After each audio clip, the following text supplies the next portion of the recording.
こんにちは。今日は私が作った Live2D 用のモデルを紹介していこうと思います。今回は高可動域モデルを目指したので、顔の XY 軸に注目を当てました。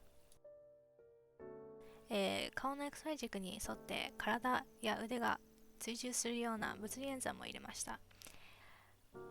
顔の位置によって体も腕も追従するような物理演算も入れました。よりナチュラルな動きができていると思います。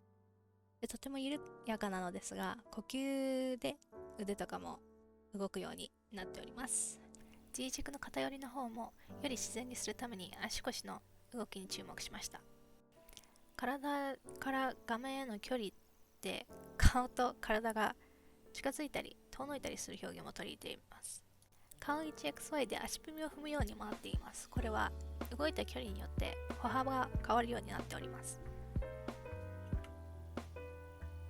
顔の XY アングルでこだわったのは耳の立体感と顔の横にある髪の毛の丸み込みです。特に、物理演算 Y の方でこだわったのが一番上のアホ毛ですね。顔の角度 XY で目の立体感を出すために物理演算で瞳孔が動くようにしました。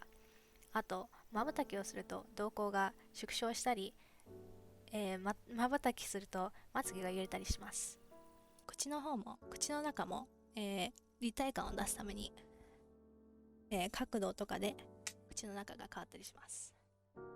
あとは VTube スタジオにあるマウス X の方も導入させていただきましたが、変顔しかできません。顔の感情に沿って耳も物理演算で動くようにしています。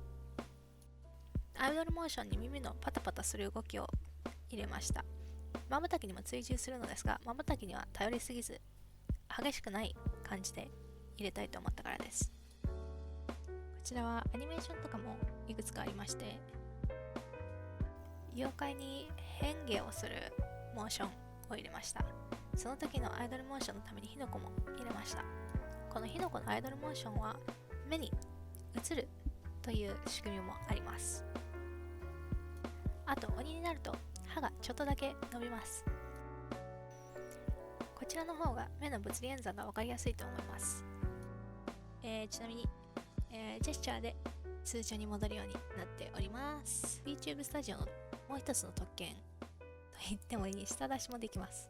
他にもアニメーションがありまして、最近流行りのタピオカとか